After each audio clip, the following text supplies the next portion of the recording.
Welcome back to another episode of the Tech Talks Daily podcast. I'm your host, Neil C. Hughes, and today we're going to be diving deep into the realm of data infrastructure. An area that may not always get the limelight it deserves, but it does hold significant potential for businesses right across the globe. And as the data infrastructure construction market is anticipated to skyrocket with a CAGR of plus 7% by 2030 alone, I think it's safe to assume that it is crucial for business leaders to understand its impact and potential business value.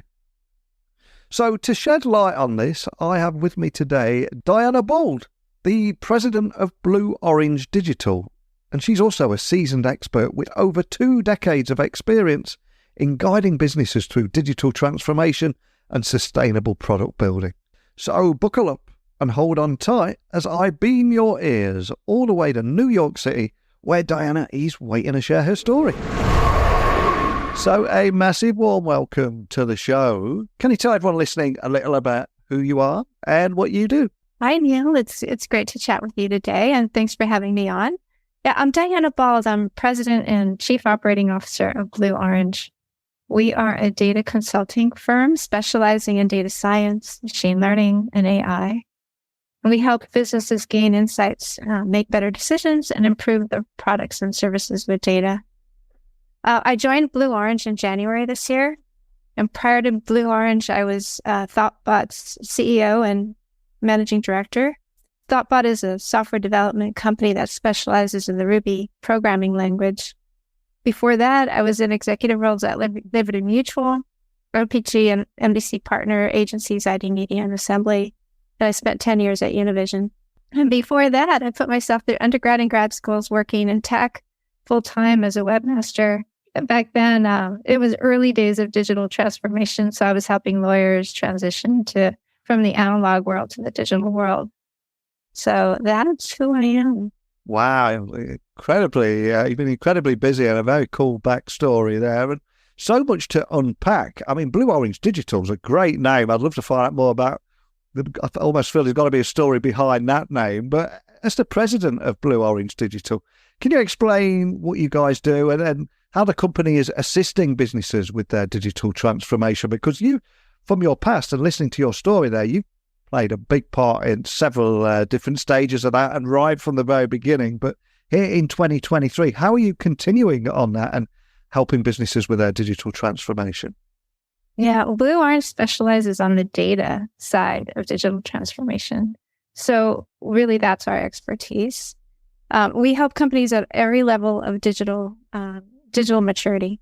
So we help them discover insights and make better decisions with data. And we help them make the infrastructure to make that happen. When you think about the data maturity spectrum, on the one side, you have like data cleaning, ingestion, transformation, and delivery. And we help with all that. We help with data transformation as well. So building and deploying models and delivering visualizations. And then on the other end of the spectrum, you can think of it as more like data forecasting, predictions, advanced analytics, and bespoke machine learning and AI needs. We help with that as well. And everything in the middle of that spectrum, we cover. So we help with helping clients combine structured, semi-structured, and unstructured data and different mapping schemas. We help with data security and data governance. We help with proofs of concepts and MVPs. And we help build upskilling and training the team. And then for the business leaders who maybe are not so technical, we'll help them with visioning and strategy. We help them with technology selection and implementation. And then we help them with change management and training and mentoring their teams as well. It was funny because our founder, you mentioned, this backstory with Blue Orange, and I've been having this conversation with our founder for a while now. And last week, we realized that, he's really much into mountaineering.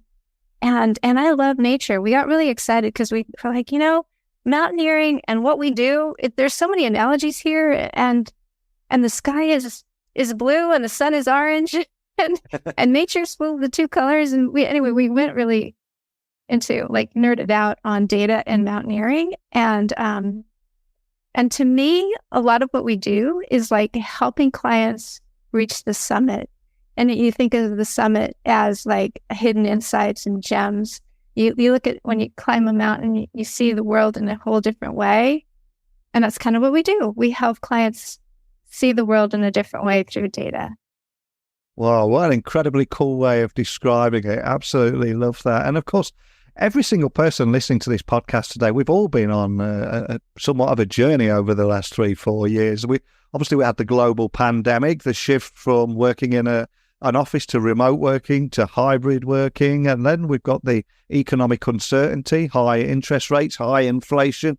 I think every tech project is now coming under close scrutiny for the value that it offers and the ROI on a tech project, for example. So I'm curious, if we look back over the last few years, and indeed this year, what unique challenges and opportunities have you faced when assisting businesses with digital transformation?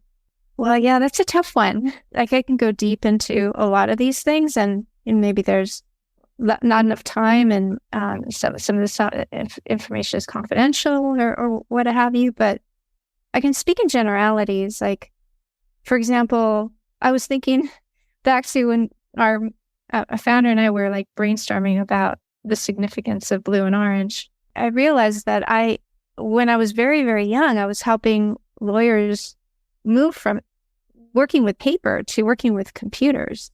And I can't believe I'm still doing this, but I'm doing it in a totally different way. Now I'm doing it with like advances in what's come, in data and AI and generative AI but it's still the same. It's still guiding people towards a transformation.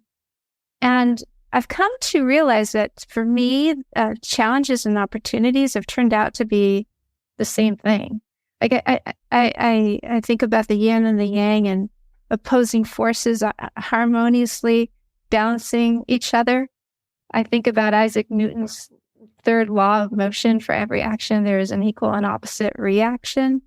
And to me, challenges and opportunities come in pairs. And although we're constantly facing challenges, to me, we're also constantly facing opportunities. And right now, it's keeping up with the pace, like you said, keeping up with the pace of change. How do we do it? And I think what I've come to do is just like make learning part of my life. Like every day, I learn something, even if it's just 5 minutes. I promise myself to learn something. I attend industry events. I've been subscribing to newsletters. I tune into Coursera, or I'll take a course. I love having conversations with vendors because you actually learn a lot about what they're doing. I read journals and tech talks like yourself, Neil. It's constantly learning. And I think another thing I've done is continuous experimentation. So it's trying something, testing, pivoting when it doesn't work, and then trying it again. So, and I've come to realize that I'm like always in perpetual beta. Like I will never be ready for prime time because I'm constantly learning and constantly like adjusting and trying to improve myself. Anyway, I don't know if I answered your question, but I took you on this opportunity journey there. That was an incredibly cool answer. Absolutely love what you're doing there. Every day is a school day. We're all work in progress. And I think it's never been more important to keep up to speed with the latest trends and everything that's happening and the new technologies, because I think we've all on this journey of continuous learning now. And if we go back a few years, I think it was Mark Cuban that famously said data is the new oil. Yet despite that, we're still left with many, many data silos, and investing in infrastructure, particularly data infrastructure, is often seen as a less exciting aspect of a business operation. I'm hopeful that will change with the importance of AI and machine learning and the clean data that is required to bring those things to life. But I'm curious, from your point of view, why should organizations reconsider that traditional mindset and recognize the immense potential that it holds? Yeah, not only immense potential, but I mean, you say less exciting, but I actually disagree with you. Yeah. I think data is very exciting. Yeah. So, you think about the data's broad relevance and it's so interesting. I mean, I mentioned earlier, getting to the top of the summit and seeing things from a whole different way. And we're able to personalize experiences. We're able to predict, well, not really predict the future, but we can predict trends. We can look at, we can make discoveries. We can empower ourselves to take control of our own health and well-being. We can learn to be better storytellers. We can reveal patterns. I mean, I can go on and on. I can nerd out with you for a very long time on this. But I mean, like, it doesn't matter. Healthcare, insurance, bioscience, data is core to discovery and innovation. And on a large scale, data can transform societies. And then when you think about the mountaineering analogy that I made earlier, like all along the way, you need to know where you're going. How are we going to get to the top of the mountain? How are we going to make that summit? You need to have the proper training. You need to have the proper equipment. And the same here. You need to have statistics. You need to have data visualization tools, programming knowledge, machine learning to help you achieve your goals. Once you're navigating up the mountain, it could be treacherous. You could come into obstacles. You could get sick. Weather could get bad. Same with data. We have to figure out, data quality. We run across complex data sets and identifying patterns. And then, we all have to, in mountaineering, you have to work together and for safety and success. And same with teams, we all have to communicate across disciplines, across different business units. Mountaineering is iterative. You have to change. We might have to take another route. With data analytics, you have to kind of iterate as well. We have to, maybe consider other data sets. And then in mountaineering, failures turn into valuable lessons. In data, when you fail on an analytical attempt, you have to try a different strategy. Mountaineers take care of the environment. They protect local communities. We have to think about data privacy and security and governance and potential biases for analysis.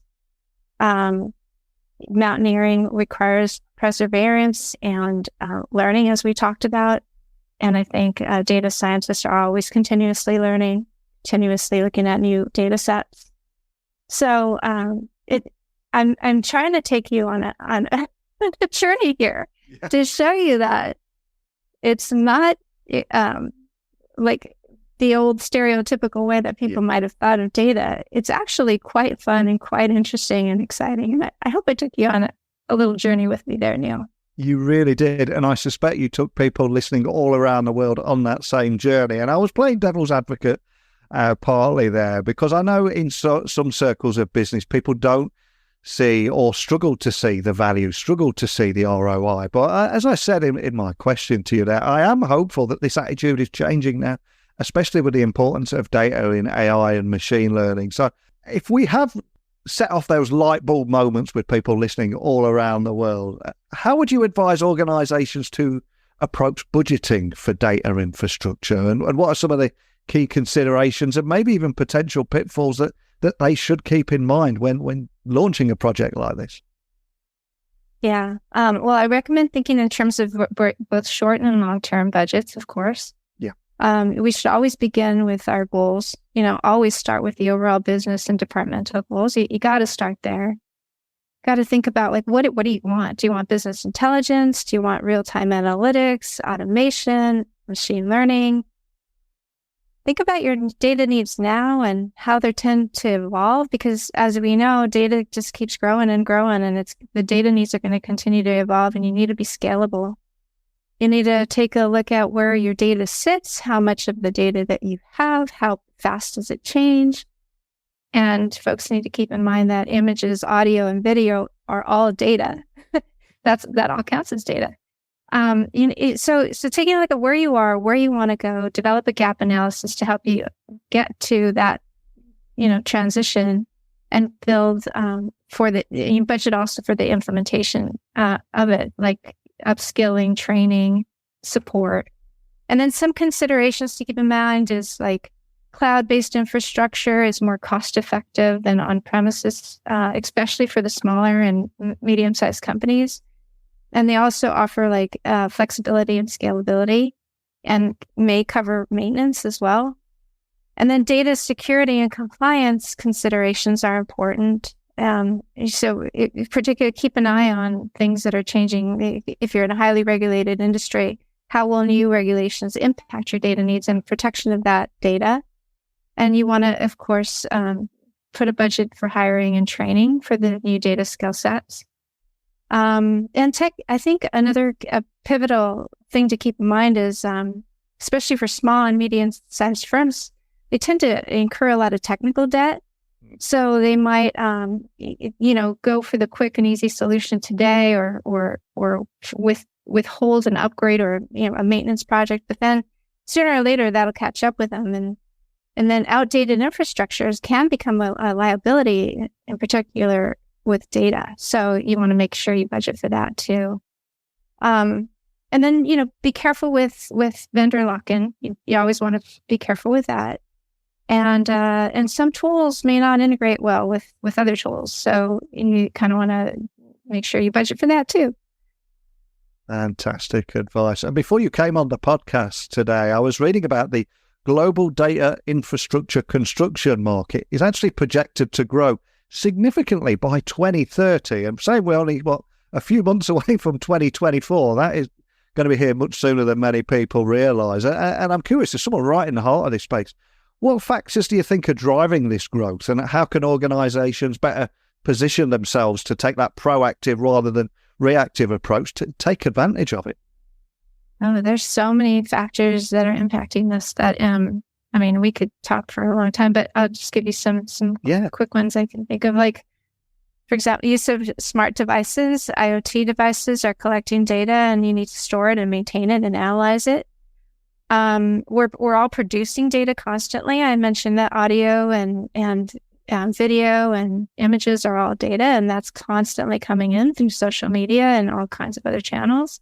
There's a greater need to combine that unstructured data that I just referenced, audio, images, video, along with structured data and semi-structured data, and in the same place and make sense of it all. The migration to the cloud is driving the need for more data infrastructure, the need for more real-time analysis, and then data protection regulations like GDPR and CCPA require more secure and compliant data infrastructures. So I think all of those things are driving the need, and of course now AI yes is. And then positioning yourself to take advantage of it. Well, I mentioned some of these things earlier, getting to know your data sources, particularly proprietary data. That's really actually a hidden gem there, because you could have some proprietary data that is unique to your firm that could really position you well for a competitive advantage in the future, if not today. So I would really put a lot of emphasis on taking a look at your proprietary data, and think about your unique data capabilities that you might have. Experiment with different ways to capture and analyze data. Invest in a bit of research and development. Experiment with some pilot projects or some proof of concepts. And then, of course, you keep coming back to this, but upscaling your team or training them, or hiring outside support to help you. And everything we're talking about today, and building a robust data infrastructure that allows for that future flexibility and improvements, that a task like that can seem incredibly overwhelming and daunting for people maybe early on in that journey. So I'm curious, for anyone listening that is obviously inspired by everything that we're talking about, but equally they're a little bit nervous, is there any advice that you'd have for an organisation that's grappling with this challenge? Well, I think we always tailor our recommendations to the unique needs of the organization. What the client's current goals and future goals are, and where they sit on the data maturity spectrum that I mentioned earlier. So, on the far left of the spectrum, you have like data cleaning and reporting needs. So they might have some opportunities to do predictive modeling or decision making automation. And then on the far right, you have more like AI or bespoke machine learning needs. That's more complex, but it depends on where they are on the spectrum. So for more cost efficiencies, smaller data sets, I might recommend a platform like Snowflake. And for like larger data processing and wide range of machine learning tools and libraries, I might recommend a platform like Databricks. For data transformation needs, I might recommend dbt. It all depends on where the need is and the existing skills and the technology of the firm. So it's pretty hard to generalize. But if I were to make some big picture takeaways, I said I could focus on making sure you align with your priorities. Be aware of the bright, shiny object, because that might take you off course. So really think about, where do you want to go, and stay focused on that objective. Think about the quality of your data, because what you put in is going to be what you get out. So if you don't have good quality inside your data systems, you're going to get out poor quality. So make sure you have quality data. Make sure your data is accessible, and that you know how it's going to go from its origin point to the destination. I think every business leader listening, they're all going to have a plan. They're going to have a vision of where they want to go, where they need to go. But they've also got that fine balancing act of business as usual, keeping the lights on. So I've got to ask, in your experience, what are some of the best practices for modernizing data infrastructure without disrupting its current operations? And I'm curious, are there any success stories or lessons learned that you can share just to inspire anybody listening? I hate to sound like an old lady or like a record. We adapt to the situation. Yes, yeah. But for us, like, our client success is our own success, and we begin every engagement with taking a look at, where does the client want to go? What are the unique challenges that they're facing? And what does modernization mean to them? And then, but if I were to generalize, I would say maybe consider running in parallel. So maybe a new infrastructure with an existing infrastructure. I would also generalize by saying, start small and iterate, and then also and test and pivot. And I would also emphasize partnering with somebody that knows how to get you to that destination that you want to go to, if you don't have that skill set in-house. An example I can give you is one of our clients. I don't want to say the name, but they specialize in smart home and security solutions.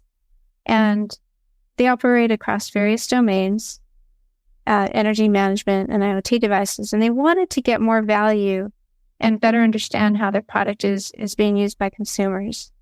They needed to modernize their data analytics system to be more comprehensive and accurate, and to provide them with insights on user behavior. They had an existing IoT MVP dashboard that needed to be improved, and they wanted to develop a new one. So we proposed the development of a new IoT analytics dashboard while also improving their existing IoT MVP dashboard. These dashboards were aimed at providing insights into the user behavior, but also how the equipment was performing and the health of the IoT equipment. We conducted thorough testing to determine the feasibility of improving the cadence and quality in which the historical data was updated in the dashboard. So this testing enabled our client to choose whether or not to pursue any viable options. And with our guidance, our client was able to modernize to a unified data analysis framework that provided them with greater insights. The new IoT dashboard, along with the existing IoT dashboard, facilitated these insights. So we used tools like Tableau, Power BI, Airbyte, and Cube.js. The setup helped them improve customer segmentation and understand what product features were being underutilized. And then, so they were able to keep both systems going and pretty much optimize their performance. The modern data analytics framework proposed by our team prioritized building on the existing IoT data and analysis approach. and it provided them with greater agility, accuracy, and scalability. This reduced the time to market and increased collaboration without any technical trade-offs. So that's one example. So you can keep things going. Existing system complements the advances of new system. We have testing going on in the background. All these things go on together to help you keep without, modernize, but without disrupting your current infrastructure. And you're scaling and being sustainable at the same time. Fantastic example there. Absolutely love it. And of course, we're now approaching that time of year where every futurist and thought leader is thinking about the headlines for 2024, what technologies are going to dominate the following year, and what business trends are they going to predict, etc. And of course, if we go back to November last year, I don't think anybody was writing about Gen AI or ChatGPT, but we all know what happened next. So I know how difficult this question is what I'm trying to say. But if I did ask you to look into the future, into a virtual crystal ball, how do you envision the evolution of data infrastructure over the next decade, or what role, and also what role do you see Blue Orange Digital playing in this landscape? I'm curious, what do you think? Well, I love this. I mean, this is my funnest. This is the funnest thing is futurism, but it's not. It's hard. Yeah. So, but we can base it on things that we know for sure. Well, not know for sure, but the pretty good chance of it happening. So data will continue to grow exponentially. Cloud computing is going to continue to grow. There's going to be exponential improvements in computer processing power. And then when you go back to the mountaineering analogy that I love, we're going to see an avalanche of data available. We're going to need infrastructure in place to help make sense of that data. It's going to be critical. There's going to be more data, and technology will be an instrumental part of many jobs, not just data scientists, but it's going to infiltrate a bunch of different jobs. And I think we're going to be more real time in the way that we work. We're going to be more tailored, more personalized. We're going to be able to, in many ways, have safer systems, but at the same time, have more vulnerable systems as well. So the two are going to be hand in hand. Algorithms will be increasingly behind everything that we do, and I think we're just going to increasingly be more digitized in the way that we take care of ourselves, in our finances, in the way that we communicate, and the way that we entertain ourselves. And then, I've been reading about the point where AI passes the Turing test and convinces us that it's human. We have quantum computing around the corner, and it might soon be, in the next 10 years, be available in the public for further accelerating data and research and security-driven industries. We have 6G coming up with internet speeds available that are 100 times faster than 5G, further increasing the need and the ability to make sense of data and use of data.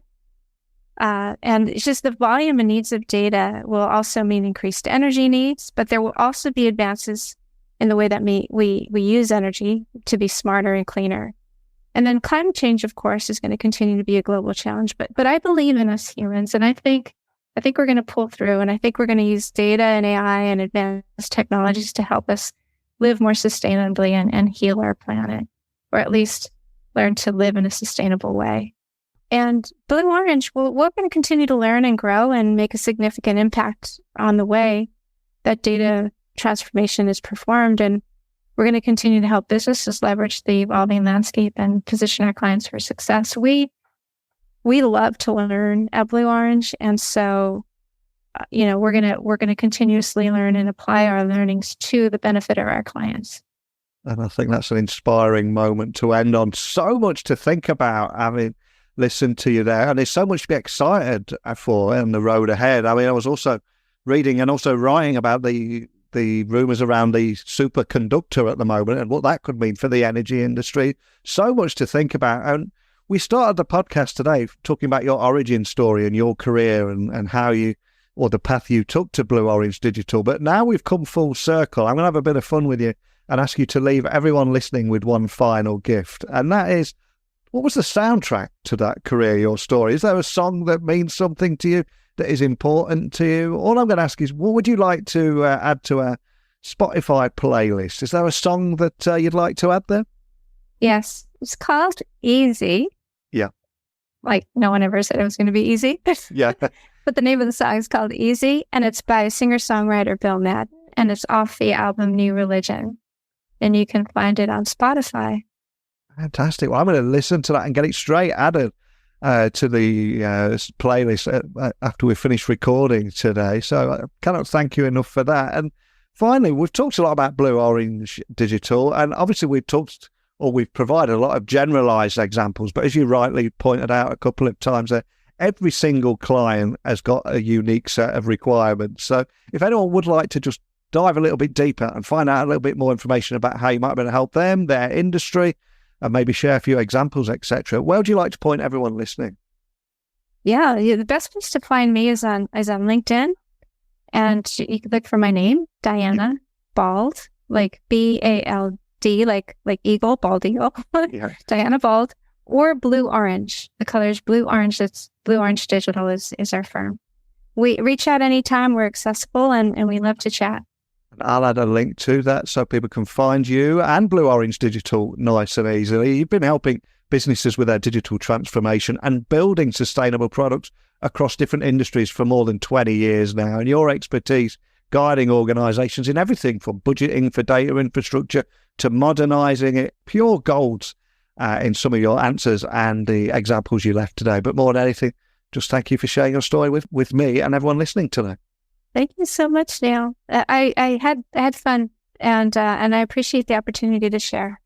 So a huge thank you to Diana, from sharing the intricate challenges of the recent past to the immense opportunities that are lying ahead. And for me, I think Diana's insights remind us of the significance of data in today's evolving business landscape. In everything from budgeting, planning, modernizing data infrastructure, it's not just about the technology, though. It's about aligning goals, understanding market shifts, and ensuring continuous growth and innovation.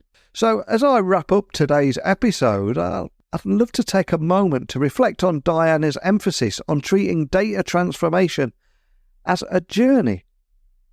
Akin to mountaineering, it requires preparation, adaptation, and collaboration. So again, a huge thank you to Diana for sharing her invaluable knowledge, and also to each and every one of you for tuning in, and hopefully it sparked a few ideas in you. And as always, email me, techblogwriter@outlook.com, connect with me on LinkedIn at Neil C. Hughes. Let me know your thoughts on anything we discussed today. But that's it for today, so until next time, don't be a stranger.